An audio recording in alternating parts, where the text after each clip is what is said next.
Welcome to a full review of the Mercedes GLE 450. Let's go!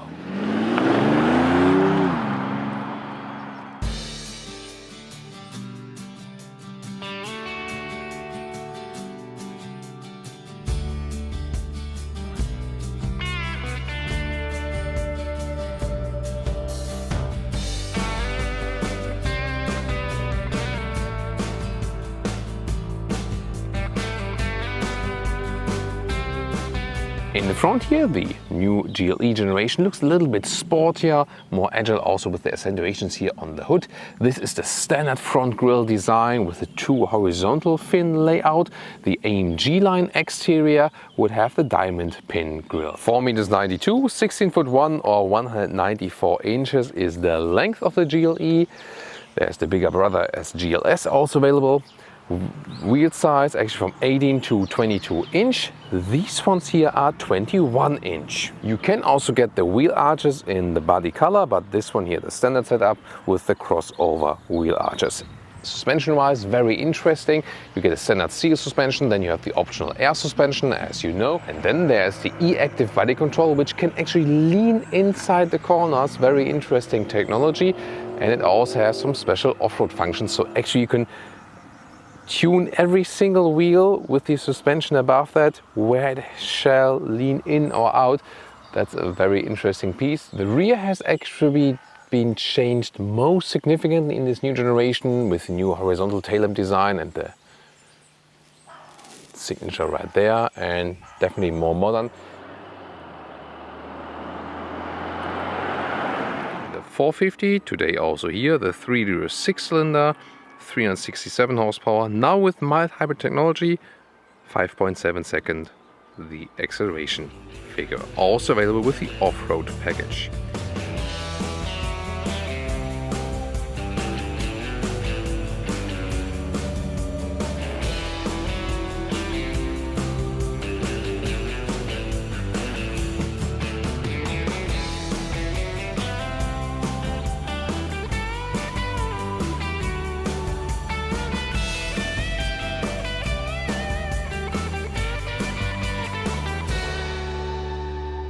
Reasonable door pockets. Then on the interior we have the AMG line today. That means AMG steering wheel here with this brushed aluminum style, otherwise it would be high gloss black, so more beautiful than this I think. And AMG floor mats, aluminum pedals, and here the sport seats, so there are base comfort seats available, and these are the sport seats with a little bit more support. An AMG line automatically comes with microfiber dynamic on the inside and Artico leatherette on the outside, so this is an animal-free choice and also good in the climate comfort. In the European market, actually, my pick would be either this one also or fabric on the inside and leatherette on the outside, because the grey fabric looks a little bit more contrastish and stays even a little bit cooler in summer. But for the US market, I would definitely go for this one because the fabric is not available there. Or if you want some spilling protection, have a lot of kids or something, then of course a full Artico seat is also available with a slick surface in black, in beige, in espresso color. So they offer a lot of animal-free choices. That's really very cool with the GLE. And one of the other cool features is the ambient lighting. Here's one of the key features of that. Getting inside, and yeah, shoe tab. So it's a very nice, comfortable seating position. Again, the sport seat offers you a little bit more support here, and very cozy and high class with the microfiber surface. Steering wheel here starts, of course, with a manual control, but in this case here also an electric control for the steering wheel. Now to the interior overview, which has a beautiful design, I think. Here with the brushed aluminum look, you're going to get different decor elements. Then Artico leatherette dashboard, soft touch. It also looks nice with some contrast stitches. Screen setup 2x 12.3 inch, also quite impressive, and also has this voice input with "Hey Mercedes." Hey Mercedes. How may I help you? Increase the temperature. 16 degrees on the driver's side. So and then also, if you've seen that, when you increase the temperature, then there's like the red light, and you can also use it here with the ambient lighting. So when you put it colder, it's blue light. When you put it warmer, then there's red light. So really beautifully done, because you can put it in sports mode, comfort mode, curve mode, this is where the car leans inside, and off-road mode is also very interesting because in the off-road mode here, when you have set that, when the car is on, when it is in the gear and you are in the off-road mode, then you can actually add some other cool stuff and go here to the settings and go to the off-road assist and have this individual wheel control, and then you can actually say, I want to have it lower on the left side and high on the right side. And you also see it on camera how it switches. So really impressive system, especially then for off-road use. Not sure how many people will actually use that other than for showing off. And the free driving mode is the most funny one, and everyone on this parking lot will wonder now, because then the car actually moves up and down, and you can also start going front or reverse to get loose of some, sand situation or something like this. So really cool stuff. Now the digital instruments, you can also put the map in here. You can also have it full screen here with the map. That is possible. So you're really flexible with these digital instruments. They also have a clear display. You can also go to sports gauges, for example, and you can also switch some individual information you want to see left or right, for example, or then again in the middle. Here, for example, you can also switch to the left gauge like this, and yeah, you can play around with that pretty a lot. And the head-up display with the huge projection, current speed, loud speed, or the direction you're going, and you can also adjust which parts you want to see there. So a very flexible system, and again a very, very large projection. It's even larger than it appears here on camera. Rear compartment, also soft touch article at the inside of the rear seat. It's really cool inside the rear seat door. And then what's cool here is you have about the best legroom in this very segment. This has been upgraded with this new generation, a little bit longer wheelbase, and I mean I could sit a little bit more back now if I put the steering wheel a little bit more out, but still there's plenty of legroom left, and one of the reasons is that the back bench here is quite short and it falls a little bit backwards. So I mean it's still comfortable here, but it's very, very low placed and falls backward. For example, in the BMW X5, I think you sit more comfortable as a rear passenger. Also in the Audi Q8 or Audi Q7. Then they're more upright. You sit more like, let's say, like this, and that's more comfortable, I think. But it has then less legroom. So I think it's, it's basically a trade-off. So we can open the hatch right there, or also with pressing the key. Here we go.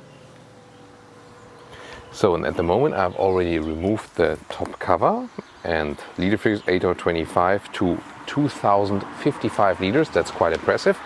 And the interesting thing is here, you can put this top cover here below, and this is a very good storage. So many times you wonder where to put that thing when you remove it. Here they found actually an interesting possibility, and you can of course install it right there. Here we go.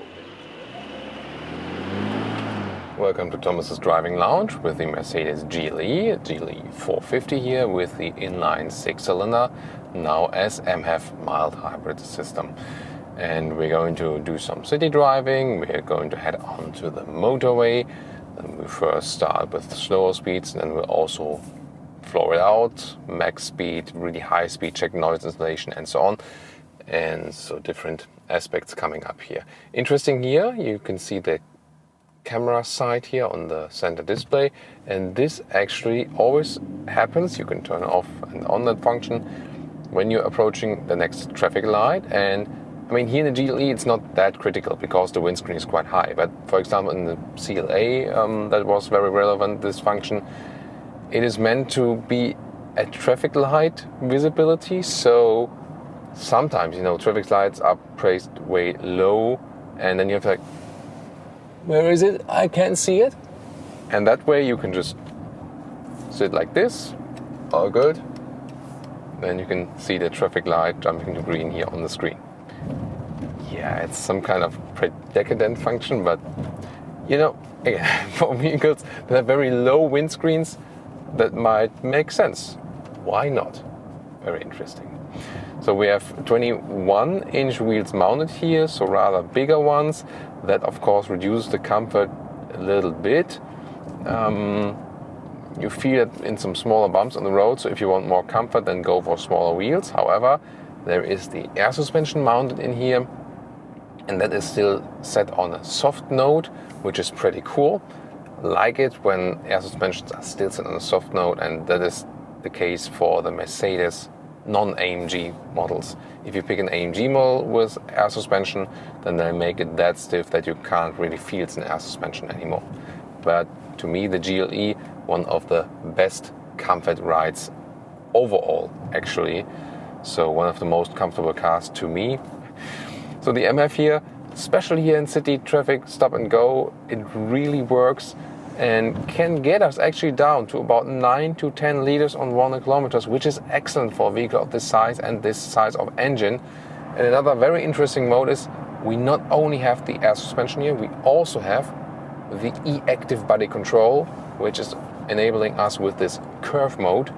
And in this curve mode, the car is evening out the G-forces by leaning into the corner like a motorcycle. And so when I go here now, the car is upright still. So this is, so to say, Mercedes' way to not use an anti-roll control, but use this one here, this diving into the corner with that, and is really, really funny. So it's a very unique driving experience. We'll soon head on to the motorway again. I just want to give you more acceleration. Yeah, there again, the camera picture.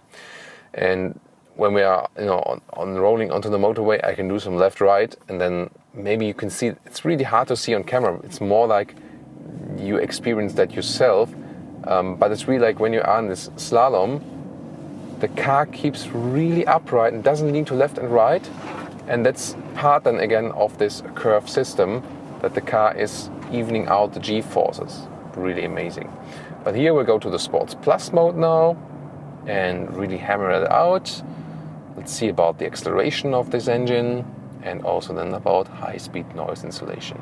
30 kilometers an hour. Let's go.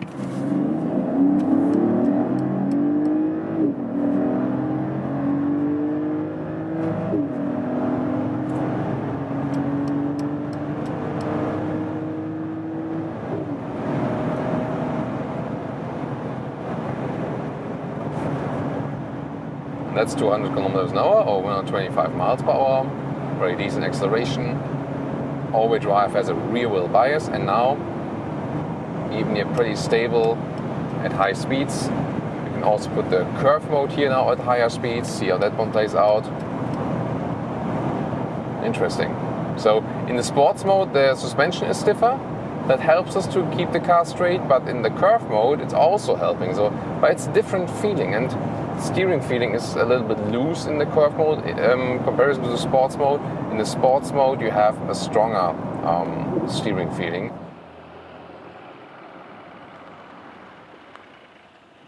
Now to the conclusion for today with the Mercedes GLE.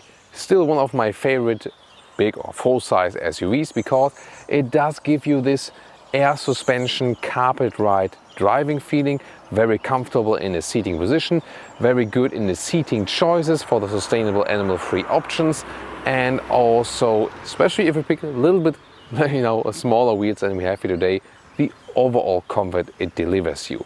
Nice styling, not too much over the top, quite sensual. Here in this new generation, a little bit sportier in the design. The interior with a nice build quality and also especially very cool ambient lighting. That's one of the features I like best actually with this vehicle. Nice voice input you have there, actually the best on the market at the moment.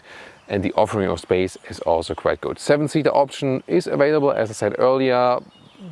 Doesn't make too much sense, I think. Then you would rather go with the GLS to really make use out of it.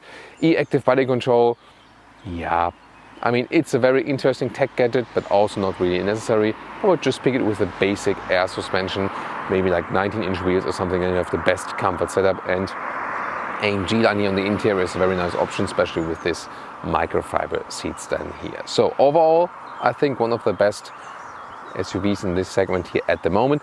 The BMW X5 is a little bit more fun to drive. This one here then rather the emphasis on the comfort. So it's up to you then which you find best.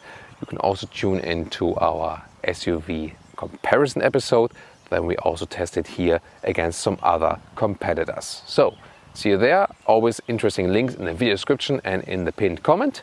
Thank you so much for tuning in today. Really love to have you here in our community. Thank you so much. See you next time.